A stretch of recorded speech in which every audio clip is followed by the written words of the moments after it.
విదేశాల్లో చదవాలనుకుంటున్నారా? అయితే విదేశ్ కన్సల్ట్ ని సంప్రదించండి. మచిలీపట్నం పోలీసులకు కూడా హెచ్చరిక చేస్తున్నాం. ఈ రకమైనటువంటి తప్పుడు ఉద్యోగం మీరు చేయటం మొదలు పెడితే ఖచ్చితంగా బందర్లో హింసా రాజకీయాలు మొదలవుతాయి.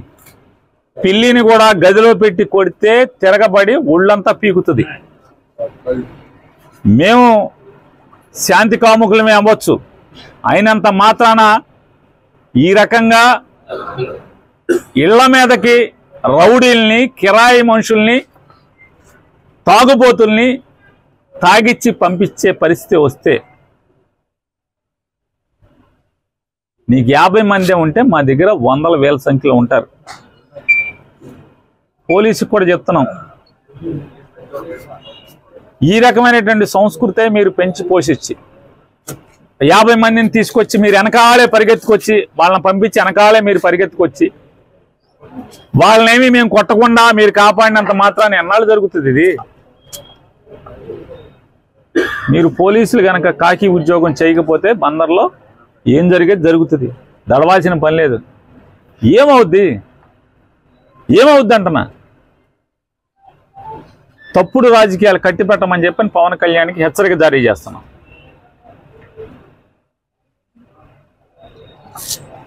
ఎవడు దడిచేవాడు లేడు. ఖచ్చితంగా నీ తప్పుడు రాజకీయాలని, నీ డ్రామాలని, రాజకీయ డ్రామాలని, మొన్నదాకా కులం ఏంటి మతం ఏంటి అని చెప్పి మాట్లాడినవాడు ఇవాళ కాషాయ బట్టలు. కులం అయిపోయింది, కాషాయ బట్టలు. దేనికి కాషాయ బట్టలు? ఎవరిని మోసాలు? కాషాయ బట్టలు ఏంటి, దాని పేరు ఏంటండి, దీక్ష ఏంటి, కింద చెప్పులేంటి, రాజకీయాలు ఏంటి? ఈ సినిమా షూటింగ్లు మళ్ళీ ఈ కాషాయ బట్టలు పీకేసి లోపలేమో అమ్మాయిలతో డ్యాన్స్ చేసి షూటింగ్ చేసి రావటం ఏంటి? ఎవడు కొట్టాడు ఇవన్నీ కూడా? ఎవరు కొట్టారన్న? నిజంగా లడ్డూలో నిజంగా మలినాలు తప్పు జరుగుంటే ఈ నాళ్ళు ఈ డ్రామాలు ఎందుకు మీరు అంటున్నా? మీ ప్రభుత్వం ఉండగానే కదా నూనె వచ్చింది, ఆ నెయ్యి వచ్చింది. ఆ నెయ్యి వస్తే మీ ప్రభుత్వంలోనే మీరు ఎందుకు స్వామివారిని కళంకిత ప్రసాదాన్ని తయారు చేయించారు? మీదే కదా. తప్పుడు రాజకీయాలు చేస్తూ, కుల రాజకీయాలు, మత రాజకీయాలు చేస్తూ, సంఘంలో విద్వేషాలని ఈ రకంగా రెచ్చగొడుతూ పాపం మూట కట్టుకుంటున్నారు మీరు. జగన్మోహన్ రెడ్డి గారి ప్రభుత్వంలో 30,000 మంది ఆడపిల్లలు మిస్ అయిపోయారని, నేను వస్తే వాళ్ళందరినీ ఇంటికి తీసుకొస్తానని 100 రోజులైన దాటినా కూడా మీకు ఆడపిల్లలు మీద దృష్టి కలగట్లేదా? ఆ రోజు మాటలు కనపడతలేదా? ఏంటంటే మీ తప్పుల్ని, మీ పాపాలని, మీ మోసాలని ప్రశ్నిస్తానే ఉంటాం. మీ చిల్లరగాళ్లతో, చెంచాగాళ్లతో తాగబోయించి మా ఇంటి ముందుకి నా దిష్టి బొమ్మ తీసుకొచ్చో, లేకపోతే డౌన్లు కొట్టిస్తేనో, లేకపోతే గుడివాడలో నా కారు మీద రాళ్ళు వేయిస్తేనో తగ్గేది లేదు, ఆగేది లేదు. పవన్ కళ్యాణ్ గారికి గట్టి నీ చేతన అయితే, చిత్తశుద్ధి ఉంటే, నికాసైన రాజకీయ నాయకుడు అయితే మంచిగా పరిపాలన చేయి. ప్రజలకు ఇచ్చిన మాటలు ఏమిచ్చారో ఆ మాటలు నిలబెట్టుకోండి, హామీలు నిలబెట్టండి, స్టీల్ ప్లాంట్ని కాపాడండి, రైల్వే జోన్ తీసుకురండి, ఇట్లాంటి బోళ్ళని చేయండి. ఎన్నికల్లో బోళ్ళని హామీలు ఇచ్చారు ఊరూరికి, మా ఊరికి కూడా ఇచ్చారు. బందర్ పోర్టు అమ్మకానికి పెట్టారని చెప్పి ఊరు వాడ అల్లరల్ల మోతకే ఉంది. బందర్ పోర్టు తప్పబడిపోయింది, పని చేయట్లా, పని జరగట్లా, దాన్ని అమ్మకానికి పెట్టారు. అంటే పాపాలాపి మెడికల్ కాలేజీ జగన్మోహన్ రెడ్డి గారు ఆ కాలేజీకి అయ్యే ఖర్చు ప్రభుత్వం మీద భారం పడకుండా ఉంటాకి సుమారుగా 150 సీట్లలో 20 సీట్లు, అది కూడా ఎంసెట్ ద్వారా మెరిట్ ప్రకారం 20 లక్షల ఫీజు కట్టుకోండి అని చెప్పిన కాలేజీ మెయింటెనెన్స్ కోసం పెడితే ఇవాళ బందర్ మెడికల్ కాలేజీని కూడా అమ్మకానికి పెట్టినటువంటి ప్రభుత్వం మీది. అంటే ఒక ప్రభుత్వ మెడికల్ కాలేజీని ప్రైవేట్ వాళ్ళకి అమ్మకానికి పెట్టి ఆ రోజు జగన్ గారు 20 లక్షల ఫీజు కట్టండి అంటే మీరు అంటే ఆ రోజు ఆక్షేపణగా మాట్లాడిన మీరు ఇవాళ 150 సీట్లలో 75 సీట్లు అమ్మకానికి పెట్టి, అంటే 2 కోట్లకి 3 కోట్లకి అమ్మకానికి పెట్టేలాగా ఒక ప్రైవేటు వ్యక్తులకి కాలేజీని బేరం పెట్టినటువంటి మీ ప్రభుత్వం. వాటిని సరిదిద్దండి, అట్లాంటి తప్పులు సరిదిద్దుకోండి. దేవుడు మిమ్మల్ని చల్లగా చూస్తాడు. అంతేగాని లడ్డూలో ఏమీ లేకపోయినా కూడా తప్పుడు మాటలు. నెయ్యి అందుకున్నది మీ ప్రభుత్వం, నెయ్యిలో కలవలేదని మీ ఆఫీసర్ చెప్తాడు, కలిసిందని చంద్రబాబు చెప్తాడు, నువ్వు చెప్తావు, కలవలేదని చంద్రబాబు గారు కొడుకు చెప్తాడు, కలిసిందనేమో మీ ఆర్థిక మంత్రి చెప్తాడు. మరి మీరు ముఖ్యమంత్రిగా బాధ్యతలు తీసుకున్నాక మీరేసిన మీ సంతకం ద్వారా వచ్చిన ఈవో జేఈఓ వీళ్ళందరూ ఉండంగా, మీ పాలకవర్గం ఉండంగా, మీ ప్రభుత్వం ఉండంగా నెయ్యి అందుకున్నది మీరు పాడైపో అంటే తప్పుడు నెయ్యిని లడ్డులో కలిపి ప్రసాదం పెట్టేశామని మీ మంత్రులు మాట్లాడతారు. ఒకడు మాట కలపలేదు అంటాడు. ఇట్లాంటి దేవుడితో దుర్మార్గమైనటువంటి నీచ రాజకీయాలు చేసే కంటే కూడా ప్రజలకి మంచి చేసి మంచి అనిపించుకోమని హితవు. బెదిరింపులు, ఇంటి ముందు దిష్టి బొమ్మ తీసుకొస్తే భూమి నేను కాషాయ బట్టలు వేసి 100 దిష్టి బొమ్మలు తగలబెట్టను. ఇది సునకానందం.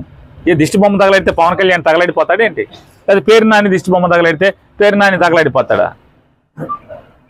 మరి వ్యక్తిత్వాన్ని మెయింటైన్ చేయాలి. అంతేగాని పోతి పేరంటాల్లాగా మెట్లకి పసుపు కుంకాలు రాసుకుంటే ఏమవదు.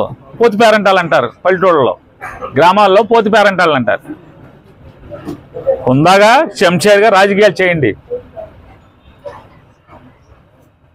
ఇవాళ అధికారంలో మీరున్నారు, జనాలకు ఇచ్చిన హామీలు జనాల్ని ఒక్క హామీ నెరవేర్చకపోగా వైజాగ్ స్టీల్ ప్లాంట్ ముందు నుంచి ఏం మాట్లాడావు? పాపం వేల మంది కార్మికులు రెక్కాడితే కానీ డొక్కాడినటువంటి స్టీల్ ప్లాంట్ ఉక్కు పరిశ్రమ కార్మికులు, వైజాగ్ స్టీల్ కార్మికులు ఏం మాట్లాడావు? నాకు ఒక ఎంపీ ఇవ్వండి, పార్లమెంట్ బద్దలు కొట్టేస్తానని చెప్పావు. నాకు అమిత్ షా స్నేహితుడు, మోడీ స్నేహితుడు అని చెప్తావు. ఇవాళ స్టీల్ ప్లాంట్ అమ్మేస్తుంటే నీ దగ్గర 2 ఎంపీలు, నువ్వు ఉప ముఖ్యమంత్రి, ప్రభుత్వం ఉంది, ఒక రాష్ట్ర ప్రభుత్వం ఉంది, నీ మీద ఆధారపడి కేంద్రం బతుకుతుంది. కానీ నువ్వు కానీ చంద్రబాబు నాయుడు గారు కానీ మీ ఇద్దరు స్టీల్ ప్లాంట్ ఊసెత్తుతున్నారా? మాట్లాడుతున్నారా? ఆటికి చేసుకోండి ప్రాయశ్చిత్తాలు. పాపాలు చేశారు కదా, స్టీల్ ప్లాంట్ కాపాడుతానని సొల్లు కబుర్లు చెప్పారు కదా, ఆటికి ప్రాయశ్చిత్తం చేసుకోండి. లేదా ప్రజలకి హామీలు ఇచ్చారు, హామీలకి ప్రాయశ్చిత్తం చేసుకోండి. 100 రోజులు అయిపోయింది, మీరు వచ్చి 4 మాసాలు 120 రోజులు అయిపోతుంది. 100 రోజులు మీరు అధికారంలో కులుగుతూ,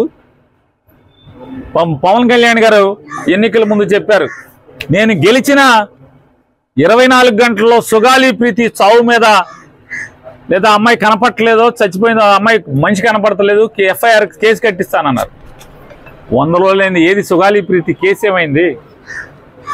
2014 నుంచి 19 మధ్య చంద్రబాబు నాయుడు గారి యొక్క ప్రభుత్వంలో 2017లో సుగాలి ప్రీతి మాయమైతే, ఆ అమ్మాయి అదృశ్యమైతే, ఆ తల్లి ఆ రోజు 2017లో నీ ప్రభుత్వం ఉన్నప్పుడు అదృశ్యమైతే కన్నీరు మున్నీరుగా రోధిస్తుంటే, జగన్మోహన్ రెడ్డి గారు ప్రభుత్వం ఉన్నప్పుడు డ్రామాలు చేసి ఎన్నికల్లో సుగాలి ప్రీతి కేసు ఎఫ్ఐఆర్ కట్టిస్తానని చెప్పిన పవన్ కళ్యాణ్ గారు ఉప ముఖ్యమంత్రిలో పదవిలో కులుగుతూనే సరిపోతుంది తప్పితే సుగాలి ప్రీతి కేసు ఏమైంది? 30,000 మంది ఆడపిల్లల్ని ఇంటికి తెస్తా అన్నారు. ఏ ఆడపిల్లని తీసుకొచ్చి ఎవరికి అప్పచెప్పారు? పవన్ కళ్యాణ్కి హెచ్చరిక జారీ చేస్తున్నాం. నీ ఉడత ఊపుళ్ళకి, నీ చెంచాగాలని పంపించినంత మాత్రాన పేరుని నాని గాని వైఎస్ఆర్ కాంగ్రెస్ పార్టీ గాని ఉడత ఊపుళ్ళకి ఊగేది లేదు, దడిసేది లేదు.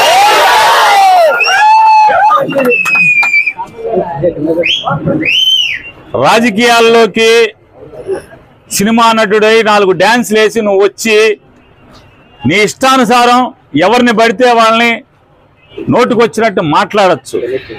నోరుకి అదుపు లేకుండా ఏది పడితే అది మాట్లాడచ్చు. ఒక సిద్ధాంతం ఉండదు. నిన్నేమో కులం లేదంటావు, నిన్న మతం లేదంటావు, ఇవాళేమో మతాల్ని రెచ్చగొడతావు.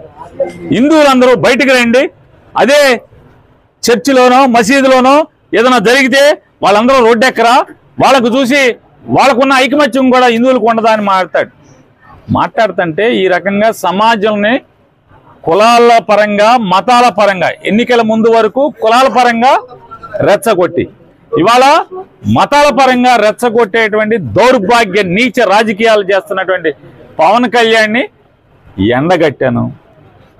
అయ్యా, గతంలో నువ్వేనా బ్యాప్టిజం తీసుకున్నావు? గతంలో నువ్వేనా బ్యాప్టిజం తీసుకున్నా అని చెప్పావు, నువ్వే కదా ఆయన, నువ్వేనా? మరి నువ్వే అయితే ఇవాళ యాషాలేంటి, డ్రామాలేంటి? అంతకుముందు యాషాలేంటి, అంతకుముందు భాష ఏంటి, అంతకుముందు డ్రామాలేంటి? ఇవాళ ఒక బాధ్యతాయుతమైనటువంటి ఉప ముఖ్యమంత్రి పదవిలో ప్రభుత్వంలో ఉండి బాధ్యత లేకుండా ప్రవర్తించటం ఇది సిగ్గుమాలినతనం కాదా అని నేను ప్రశ్నిస్తే, నిన్న మధ్యాహ్నం నేను ప్రశ్నిస్తే ఆర్గనైజ్ చేసుకుని సిగ్గు లేకుండా ఒక 50 మందిని పోగేసి తాగిచ్చి మా సందు మొదట్లోకి వచ్చి 4 కేకలేస్తే దడుస్తారా అంట? ఆగుతారా? గుడివాడ వెళ్తే కారు మీద వాళ్ళు అయితే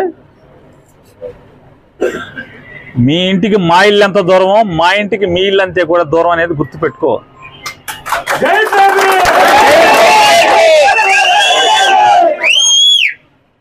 రెచ్చగొట్టి ఆర్గనైజ్ చేసి తాగిచ్చి తాగుబోతుల్ని కిరాయి రౌడీల్ని మా సందు మొదట్లో కూర్చోబెట్టి 4 అరుపులు అరిస్తే నువ్వు వాళ్ళు డౌన్ నాని అంటే ఈ మా వాళ్ళందరూ కూడా 400-500 మంది, నీ దగ్గర 50 మంది ఉంటే వాళ్ళు 400-500 మంది చేరారు, డౌన్ పవన్ కళ్యాణ్ అన్నారు. సిగ్గుపోయింది నీకే కదా. మా ఇంటికి వచ్చి మాతో తిట్లు తిన్నది నువ్వే కదా. నువ్వు డౌన్ ఒకసారి అంటే మా వాళ్ళు 100 సార్లు అంటారు డౌన్ అని.